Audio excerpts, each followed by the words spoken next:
नमः शिवाय। श्री शिवाय नमस्तुभ्यम।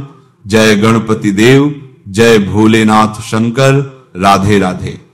आज हम बात करेंगे छठ पूजा के महत्व और नियमों के बारे में।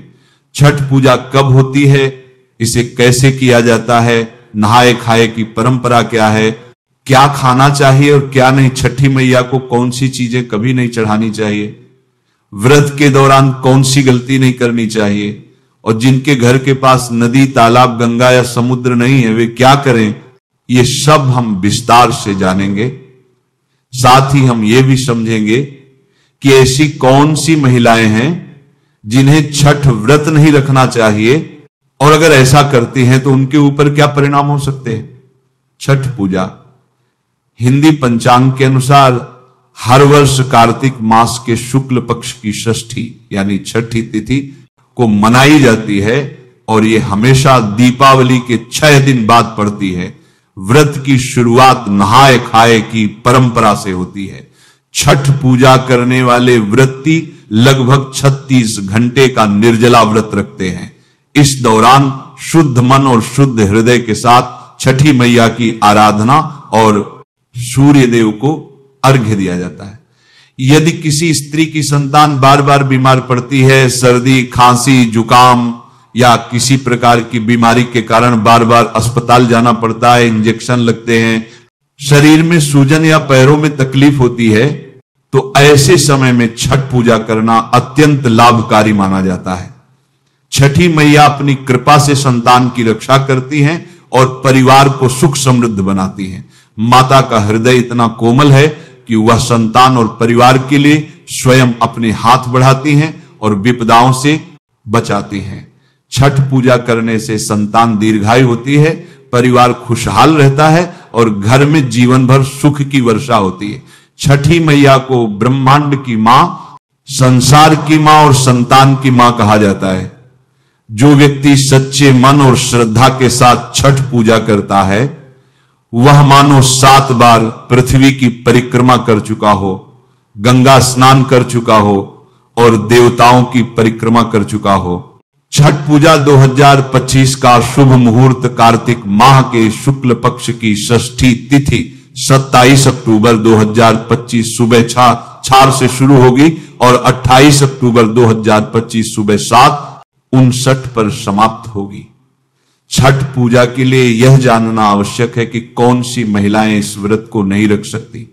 शास्त्रों के अनुसार जो महिलाएं अधूरी शादी कर चुकी हैं, जिनका विवाह केवल कोर्ट मैरिज से हुआ है या जिनके साथ बिना विवाह संतान उत्पन्न हुई है, उन्हें छठ व्रत नहीं रखना चाहिए, क्योंकि यह 7 फेरे, अग्नि, 33 कोटि देवी देवताओं, माता पिता और परिवार का आशीर्वाद प्राप्त करने का अवसर नहीं मिलता, और ऐसे में छठी मैया क्रोधित होती है।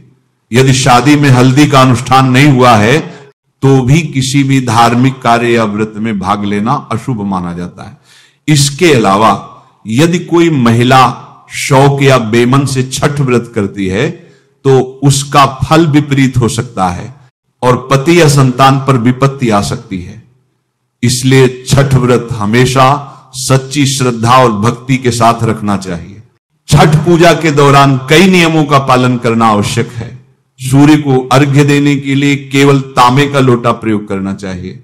चांदी, स्टील, शीशा या प्लास्टिक के बर्तन का प्रयोग व्रत को तोड़ सकता है। व्रत के दौरान मांसाहार, लहसुन, प्याज और मदिरा का सेवन पूरी तरह वर्जित है। छठी मैया अर्घ्य लेते समय यह बहुत अशुद्ध माना जाता है, और अगर व्रत करने वाले या उनके परिवार में कोई इसे खा ले तो व्रत का फल नहीं मिलता। प्रसाद बनाते समय शुद्धता और सफाई का विशेष ध्यान रखना चाहिए। हमेशा ताजा चूल्हा या साफ गैस स्टोव का उपयोग करें और पुराने चूल्हे पर प्रसाद न बनाएं।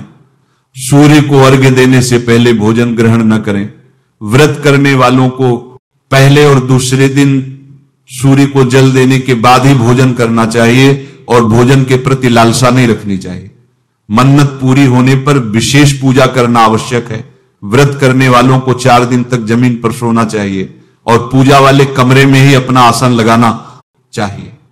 प्रसाद बनाते समय साधारण भोजन न बनाएं और उस स्थान पर अन्य भोजन ग्रहण भी न करें।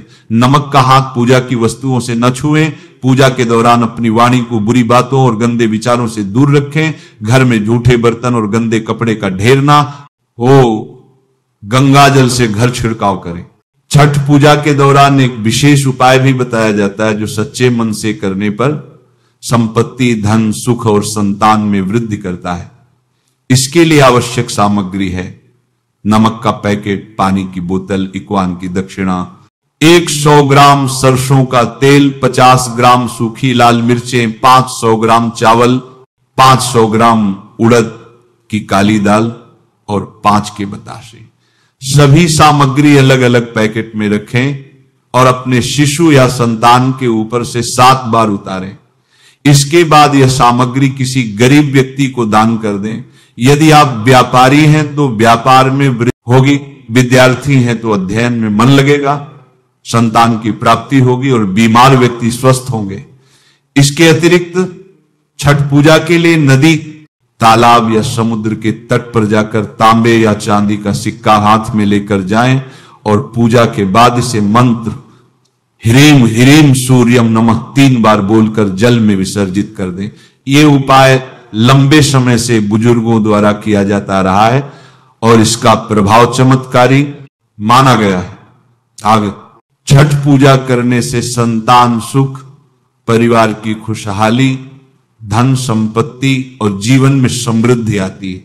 छठी मैया सदैव आपके घर में निवास करती हैं और सभी कष्ट दूर करती है। यदि व्रत सच्चे मन और श्रद्धा से रखा जाए तो छठी मैया घर, संतान और परिवार की रक्षा करती है। ये व्रत केवल पूजा नहीं बल्कि जीवन में अनुशासन, श्रद्धा, संयम और भक्ति का प्रतीक है। छठ पूजा का फल कई लाख गुना प्राप्त होता है। ये व्रत करने वाले व्यक्ति के पाप समाप्त करता है और सुख समृद्धि प्रदान करता है। इस प्रकार छठ पूजा का महत्व केवल धार्मिक नहीं है बल्कि यह मानसिक, सामाजिक और स्वास्थ्य के दृष्टिकोण से भी अत्यंत लाभकारी है।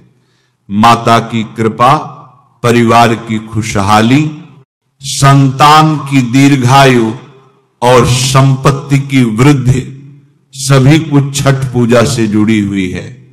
सच्चे हृदय और श्रद्धा से छठ पूजा करने वाला व्यक्ति न केवल आध्यात्मिक रूप से बलवान बनता है बल्कि जीवन के हर क्षेत्र में सफलता और सौभाग्य प्राप्त करता है।